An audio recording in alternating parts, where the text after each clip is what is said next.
Hello friends, welcome to targeting goal. Friends, ये जो ग्राम पंचायत अधिकारी का जो एग्ज़ाम हुआ है उसका हम सॉल्यूशन देखने वाले हैं और इसमें से हम अभी यहाँ पर यूपी का सॉल्यूशन जो है देख रहे हैं इस वाले वीडियो में।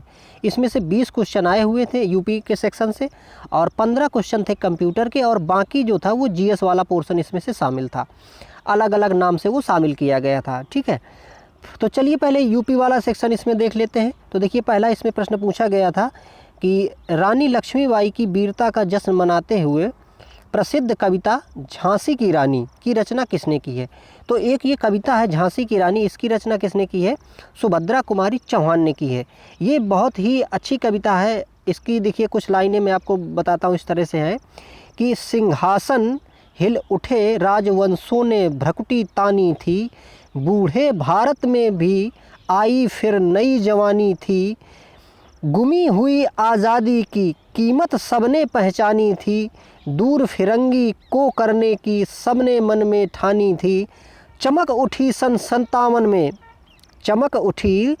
57 में वह तलवार पुरानी थी, बुंदेले हर बोलों के मुँह हमने सुनी कहानी थी, खूब लड़ी मर्दानी वह तो झांसी वाली रानी थी।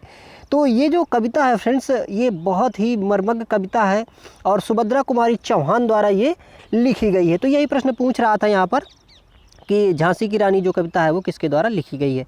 और ये देखिए, झांसी की रानी आप जानते ही हैं कि जो हमारा प्रथम स्वतंत्रता संग्राम हुआ था 1857 में, तो इन्होंने अंग्रेज़ों से मुकाबला लिया था और उनके दांत खट्टे कर दिए थे।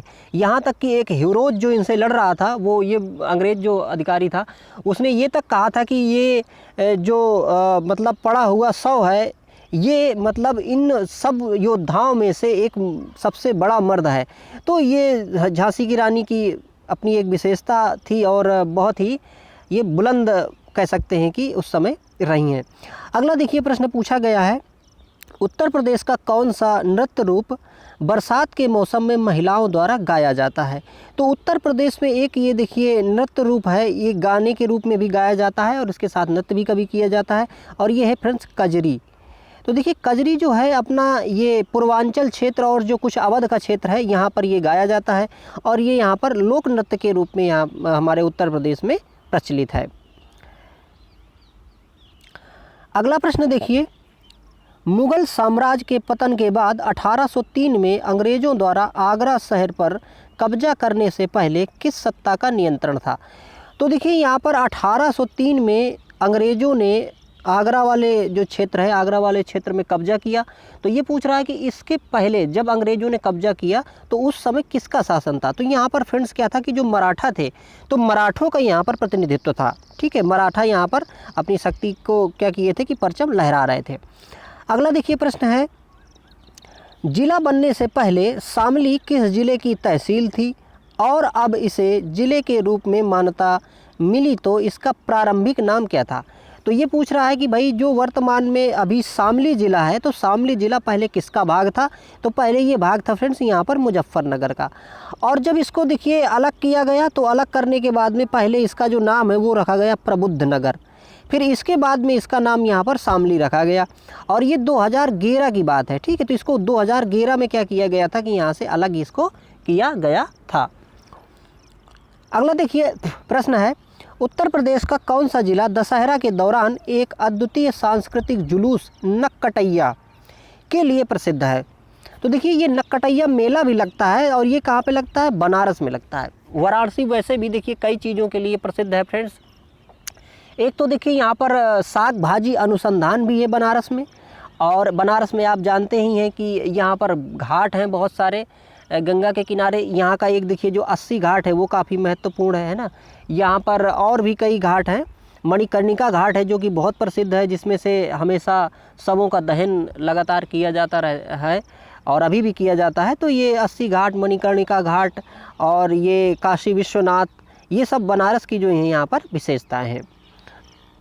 और यहाँ पर जैसा हमने अभी देखा, यहाँ पर नक्कटैया मेला भी यहाँ पर लगता है और ये मेला जो है यहाँ पर दशहरा के टाइम पे लगता है। अगला देखिए प्रश्न पूछा गया था, ब्रिटिश भारत के किस गवर्नर जनरल ने विलय नीति यानी कि व्यपगत सिद्धांत लागू किया जिसका प्रभाव उत्तर प्रदेश के कुछ हिस्सों में था। तो देखिए, जो व्यपगत सिद्धांत था तो ये जो डलहौजी था, डलहौजी ने क्या किया था कि व्यक्तिगत सिद्धांत लगाया था। व्यक्तिगत सिद्धांत दरअसल क्या है, तो देखिए ये जो डलहौजी था इसने एक नीति बनाई कि भाई जो भी यहाँ पर रजवाड़े हैं, उन रजवाड़ों के यदि कोई संतान नहीं है, यानी कोई उत्तराधिकारी नहीं है, तो ये क्या है कि गोद नहीं ले सकते हैं किसी को, और ऐसी स्थिति में जो राज्य है वो अंग्रेज़ों के अधीन हो जाएगा। तो ये जो स्थिति थी ये डलहौजी ने यहाँ पर ये बनाया था, और इसका कारण ये हुआ कि जो 1857 की क्रांति हुई थी, 1857 की क्रांति का एक कारण ये भी बहुत बड़ा था, क्योंकि उस समय कई रजवाड़े थे जिनके भाई पुत्र नहीं थे, तो उन्होंने चाहा कि भाई हम किसी को गोद ले लें और उसको उत्तराधिकारी बना दें। तो अंग्रेज ये जो थे, इन्होंने डलहौजी जो उस समय था, इसने ये व्यक्तिगत वाली सिद्धांत लागू कर दी। तो ऐसी स्थिति में पूरे जो रजवाड़े थे वो एकदम से इनके विरोधी हो गए थे और 1857 की क्रांति में भाग लिए थे। अगला देखिए, उत्तर प्रदेश आपराधिक कानून संशोधन अध्यादेश 2024 के संबंध में निम्नलिखित कथनों पर विचार कीजिए। तो यहाँ पर देखिए, जो यहाँ पर उत्तर प्रदेश आपराधिक कानून संशोधन अध्यादेश 2024 जारी किया गया है, उसके संबंध में यहाँ पर जो कथन दिए गए हैं उनमें हमें बताना है कि कौन से कथन यहाँ पर सही हैं। और मज़े की बात ये है कि यहाँ पर तीनों कथन सही हैं, तो हम इनको देख लेते हैं, तो हमें ये वाला प्रश्न यहाँ पर थोड़ा तैयार हो जाएगा कि उत्तर प्रदेश आपराधिक कानून संशोधन अध्यादेश क्या था। तो देखिए, इसमें से ऑप्शन जो दिए हैं वो ये हैं कि यह यौन अपराधों से बच्चों के संरक्षण यानी पॉक्सो अधिनियम 2012 के तहत आरोपित होने पर किसी आरोपी को अग्रिम जमानत प्राप्त करने के अयोग्य ठहराता है। मतलब यदि पॉक्सो एक्ट के तहत यदि किसी को सज़ा मिलती है या किसी को मतलब दोषी ठहराया जाता है तो उसको अग्रिम जमानत नहीं दी जाएगी, ये इसका एक प्रावधान था। दूसरा देखिए, इसमें क्या था कि यह गैर कानूनी गतिविधियों रोकथाम अधिनियम 1967 के तहत अपराधों के लिए अग्रिम जमानत को प्रतिबंधित करता है।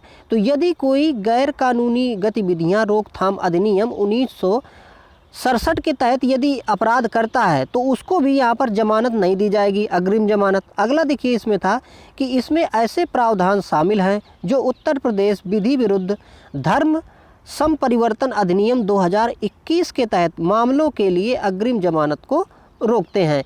तो अगर कोई देखिए धर्म परिवर्तन से संबंधित यदि कोई मुद्दा है तो उसमें भी अग्रिम जमानत यहाँ पर नहीं दी जाएगी। तो ये तीनों चीज़ें यहाँ पर उत्तर प्रदेश आपराधिक कानून संशोधन अध्यादेश 2024 जो लाया गया था इसमें शामिल किए गए थे। अगला देखिए प्रश्न है, चंदायन मुल्ला दाऊद की एक महत्वपूर्ण अवधि सूफी कृति किन प्रसिद्ध प्रेमियों की कहानी है। तो मतलब ये चंदायन, देखिए यहाँ पर जो चंदायन रचना है ये मुल्ला दाऊद की रचना है और ये किसके ऊपर है, तो ये है फ्रेंड्स यहाँ पर देखिए लोरिक चंदा। तो लोरिक चंदा की यहाँ पर जो प्रेम कहानी है इसको इसमें चंदायन में क्या किया गया है कि दर्शाया गया है, जो कि यहाँ पर मुल्ला दाऊद की एक रचना है। तो देखिए प्रश्न ऐसा भी पूछा जा सकता है कि चंदायन किसकी रचना है, ठीक है, तो मुल्ला दाऊद हमें याद रखना है कि इसकी ये रचना है और इसमें ये लोरिक और चंदा की जो प्रेम कहानी है इसको इसमें दिखाया गया है।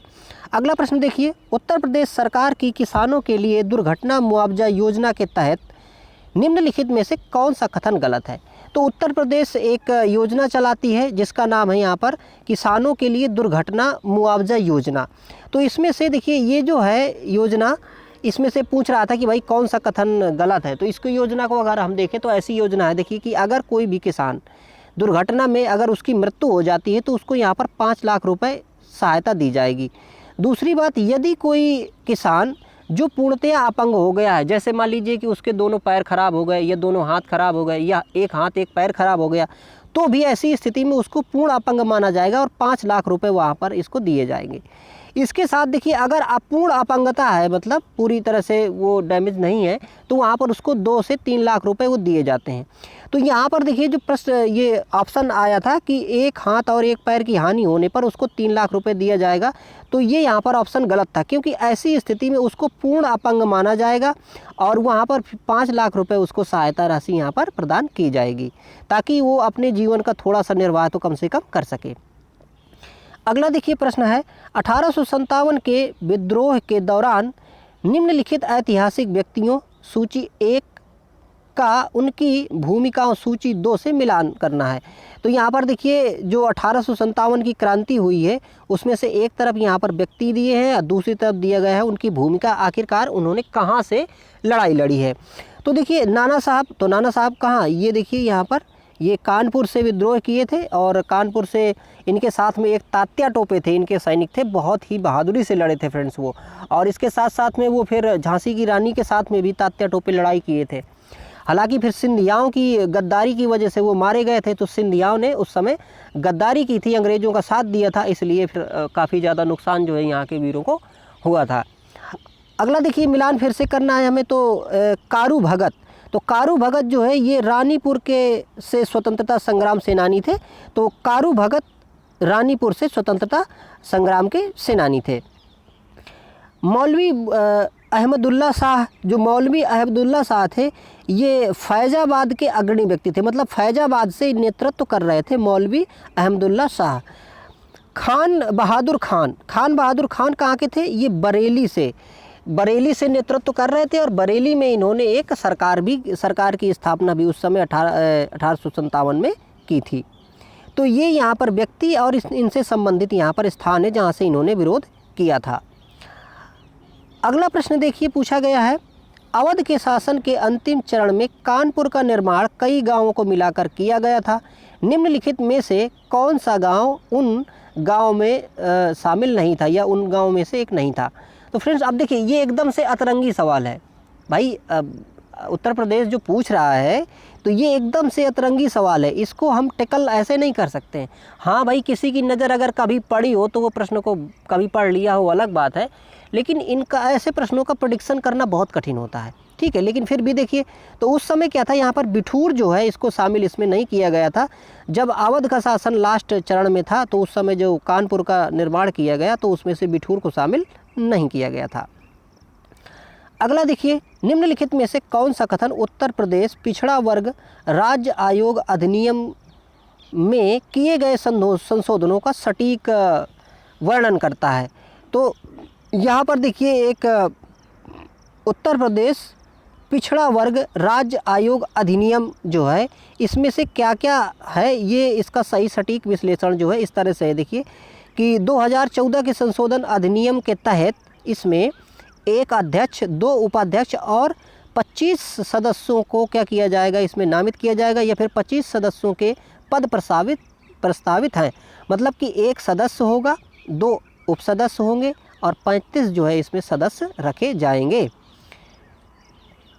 अगला प्रश्न देखिए, रानी लक्ष्मीबाई पुरस्कार योजना के संबंध में निम्नलिखित कथनों पर विचार कीजिए और फिर यहाँ पर हमें उत्तर देना है कि भाई कौन सा यहाँ पर सही है। तो देखिए उत्तर प्रदेश की ये एक योजना है कि रानी लक्ष्मीबाई पुरस्कार योजना। तो ये जो योजना है देखिए ये महिलाओं की स्थिति को सुधारने के लिए है और महिला एवं कल्याण जो है, महिला एवं समाज कल्याण विभाग जो है वो इसको क्या करता है कि चलाता है, ठीक है। अगला देखिए, अब तो इसमें हम ये देखते हैं कि भाई विकल्प जो दिए हैं इन विकल्पों में से कौन सा इसमें से सही है ये हमें बताना है, ठीक है। तो देख लेते हैं विकल्प। यह पुरस्कार विशेष रूप से उन महिला खिलाड़ियों के लिए है जो उत्तर प्रदेश की मूल निवासी हैं। हाँ तो ये बात ठीक है कि ऐसी महिलाओं जो यहाँ की मतलब मूल खिलाड़ी हैं उनके लिए ये पुरस्कार दिया जाएगा, ये बात ठीक है। दूसरा देखिए, पुरस्कार प्राप्तकर्ता को यहाँ पर 3,11,000 रुपये नगद दिए जाते हैं, एक प्रशस्ति पत्र दिया जाता है और रानी लक्ष्मीबाई की कांस्य की प्रतिमा यहाँ पर उनको क्या दी जाती है कि दी जाती है, तो ये भी बात ठीक है। अगला देखिए कि ये है कि यह पुरस्कार वुशु सहित 31 खेल विधाओं के लिए प्रदान किया जाता है, तो ये भी यहाँ पर सही है। तो इस प्रकार से यहाँ पर देखिए ये 1, 2, 3 यहाँ पर कथन सही है। बाकी यहाँ पर देखिए ये अगला इसमें से जो पॉइंट था वो था कि खेल विभाग द्वारा ये मतलब चयनित किया जाता है, तो ऐसा नहीं है। जो महिला एवं बाल विकास कल्याण विभाग है, जो महिलाओं के लिए जो कल्याण के लिए विभाग है, उसमें ये क्या किया जाता है कि उसके हिसाब से ये चयन किया जाता है। अगला देखिए, यहाँ पर देखिए एक तरफ दिया है सेवा क्षेत्र और दूसरी तरफ दिया है हवाई अड्डे का नाम। तो मतलब कौन सा क्षेत्र में कौन सा हवाई अड्डा स्थापित है, ये यहाँ पर हमें इसको क्या करना है कि मिलान करना है। तो देखिए अब अयोध्या या फिर फैज़ाबाद, तो अयोध्या में या फैज़ाबाद जो अभी उसका पहले नाम था, तो यहाँ पर देखिए कौन सा हवाई अड्डा है, यहाँ पर है महर्षि वाल्मीकि अंतर्राष्ट्रीय हवाई अड्डा, तो इसको यहाँ पर ऐसे मिलान कर दीजिए। लखनऊ में कौन सा है फ्रेंड्स, लखनऊ में है देखिए चौधरी चरण सिंह अंतर्राष्ट्रीय हवाई अड्डा। जेवर, जेवर कहाँ का है, देखिए ये नोएडा का है। वाराणसी में कौन सा है, वाराणसी में देखिए लाल बहादुर शास्त्री अंतर्राष्ट्रीय हवाई अड्डा। ठीक है, तो ये जहाँ पर हमें मिलान करेगा उसी विकल्प को हम यहाँ पर चुनेंगे। तो देखिए अयोध्या में कौन सा है, महर्षि वाल्मीकि, और लखनऊ में चौधरी चरण सिंह, जेवर नोएडा, और वाराणसी में लाल बहादुर शास्त्री अंतर्राष्ट्रीय हवाई अड्डा। अगला प्रश्न देखिए, निवेश सारथी पोर्टल द्वारा निम्नलिखित में से कौन सी सेवा प्रदान नहीं की जाती है। तो देखिए निवेश सारथी पोर्टल क्या है, निवेश सारथी पोर्टल लोग या उत्तर प्रदेश में ज़्यादा से ज़्यादा निवेश करें इसके लिए बनाया गया है। इसमें से उद्योगों को भूमि आवंटित करने का कोई प्रावधान नहीं है, बाकी चीज़ें कई चीज़ें जो सुविधाएं हैं वहाँ पर इस पोर्टल के तहत यहाँ पर प्रदान की जाती हैं। अगला देखिए, प्रसिद्ध हस्तियों और उत्तर प्रदेश में उनके जन्म स्थान कि निम्नलिखित में से यहाँ पर देखिए बताना है कि कौन सा गलत है। तो ये देखिए यहाँ पर मुजफ्फ़र अली की बात दिया गया था, तो मुजफ्फ़र अली जो हैं ये कहाँ के हैं, ये लखनऊ के हैं। ठीक है, ये लखनऊ के हैं और इनको यहाँ पर बताया गया था कि प्रयागराज के, तो इसलिए ये विकल्प यहाँ पर गलत था। ठीक है, तो मुजफ्फ़र अली जो हैं ये कहाँ के हैं, लखनऊ के हैं। ठीक है, अगला देखिए प्रश्न है, आत्मनिर्भर भारत रोजगार योजना के तहत पात्रता मानदंड के संबंध में निम्नलिखित कथनों पर विचार कीजिए। तो हमें यहाँ बताना है कि पात्रता मानदंड क्या है, आत्मनिर्भर भारत रोजगार योजना। तो इसमें देखिए 3 विकल्प सही है, तो हम इसको से देख लेते हैं, तो ये हमें पता चल जाएगा कि भाई हाँ ये आत्मनिर्भर भारत रोजगार योजना में पात्रता मानदंड क्या क्या है। पहला है देखिए, कर्मचारी को 1 अक्टूबर 2020 से पहले EPFO के साथ पंजीकृत किसी भी प्रतिष्ठान में नियोजित नहीं होना चाहिए। इसका मतलब क्या हुआ कि ये जो योजना है ये कवर करती है कि कब से, 1 अक्टूबर के बाद कवर करती है। ठीक है, अगला देखिए, कर्मचारी को 15,000 से कम मासिक वेतन मिलना चाहिए, मतलब अगर 15,000 से कम मासिक वेतन मिल रहा है तो ये यहाँ पर उसको एलिजिबिलिटी रखी जाएगी। अगला देखिए, कर्मचारी के पास 1 अक्टूबर 2020 से पहले यूनिवर्सल अकाउंट नंबर नहीं होना चाहिए, तो ये भी बात यहाँ पर देखिए तीनों ठीक है। अगला देखिए, इसमें था कि कर्मचारी को 1 अक्टूबर इससे पहले EPFO योजना योजना में योगदान देना चाहिए, तो ये गलत था क्योंकि ये योजना जो है यहीं से प्रारंभ ही होती है 1 अक्टूबर से। ठीक है, तो इसके पहले का तो कोई इसमें माजरा नहीं रहेगा, तो इस प्रकार से 3 विकल्प इसके सही थे। अगला देखिए प्रश्न पूछा गया है, उत्तर प्रदेश सूचना का अधिकार अधिनियम 2015 के संबंध में निम्नलिखित कथनों पर विचार कीजिए और फिर इसमें से उत्तर दीजिए। तो देखिए विकल्प इसमें दिए गए हैं कि सूचना का अधिकार अधिनियम 2015 जो उत्तर प्रदेश में लाया गया, उसमें इसके तहत क्या है, इन नियमों को लागू होने से पहले दायर की गई शिकायतें और अपीलें यदि सही पाई जाती हैं और पंजीकृत हैं तो उन पर पहले की तरह कार्रवाई की जाती रहेगी। और दूसरा क्या है कि इन नियमों के तहत आवेदनों की निगरानी के लिए एक चेकलिस्ट प्रणाली उपलब्ध कराई जाएगी। और इसमें से फिर देखिए, और जो चौथा इसमें सही है, तीसरा यहाँ पर गलत है विकल्प। चौथा क्या है कि सेवाओं और कार्यकर्ताओं को स्वचालित करने के लिए विभागीय दस्तावेज का अध्ययन किया जाएगा, तो ये भी यहाँ पर क्या था कि सही था। तो इस प्रकार से इसमें 1, 2 और 4 यहाँ पर सही था। अगला देखिए प्रश्न यहाँ पर क्या पूछा गया है, अगला प्रश्न पूछा गया है, भारत सरकार द्वारा स्थापित किस स्वायत्त निकाय ने उत्तर प्रदेश में स्वास्थ्य सेवा, शिक्षा, कौशल विकास और MSME में सुधार पर ध्यान केंद्रित करते हुए गुणवत्ता संकल्प पहल का नेतृत्व किया है। तो देखिए भारतीय गुणवत्ता परिषद जो है, इसने भाई गुणवत्ता का सुधारने का यहाँ पर संकल्प किया है, तो भारतीय गुणवत्ता परिषद ने किया है ये। अगला देखिए प्रश्न है, निम्नलिखित में से कौन सा क्रांतिकारी संगठन राम प्रसाद बिस्मिल से संबंधित नहीं है। तो यहाँ पर देखिए जो अनुशीलन समिति है, अनुशीलन समिति जो है ये राम प्रसाद बिस्मिल से शामिल नहीं थी, उनसे मतलब नहीं जुड़ी थी। दरअसल जो अनुशीलन समिति है ये 1902 में बनाई गई थी। ठीक है, और इसका जो हम कह सकते हैं कि जो स्थापना है वो एक बैरिस्टर थे जिनका नाम था प्रमथनाथ। तो प्रमथनाथ मित्र जो थे, इन्होंने इसको क्या किया था कि यहाँ पर स्थापित किया था। और देखिए यहाँ पर जो राम प्रसाद बिस्मिल हैं, ये बहुत ही कह सकते हैं कि आज़ादी में योगदान देने वाले व्यक्तियों में से एक हैं। और इन्होंने एक कविता लिखी थी कि सरफरोशी की तमन्ना अब हमारे दिल में है, देखना है जोर कितना बाजुए कातिल में है। तो ये वही हैं राम प्रसाद बिस्मिल, और इनको बाद में देखिए अंग्रेज़ों ने फांसी चढ़ा दी थी, लेकिन इन्होंने जो योगदान दिया वो अतुलनीय है, और आज भी ये मतलब कि नमन के योग्य हैं और नमन किए जाते रहेंगे। तो फ्रेंड्स, ये यूपी से संबंधित जो भी प्रश्न थे तो हमने इसको पूरा यहाँ पर कर लिया है, और इसके साथ जो जीएस वाला है, कंप्यूटर वाला है, सब एक एक करके हम आपको प्रोवाइड कर देंगे। दूसरी बात देखिए, ये तो इसका है प्रश्न पत्र है, इसके साथ साथ में जो और भी पेपर हुए हैं उनको भी हमने सॉल्व करके अपने ही चैनल में डाल दिया है, तो उसको भी आप प्लेलिस्ट में जाके पूरे देखते रहिएगा और आप फ़ायदा इससे लेते रहिएगा। Thank you for watching.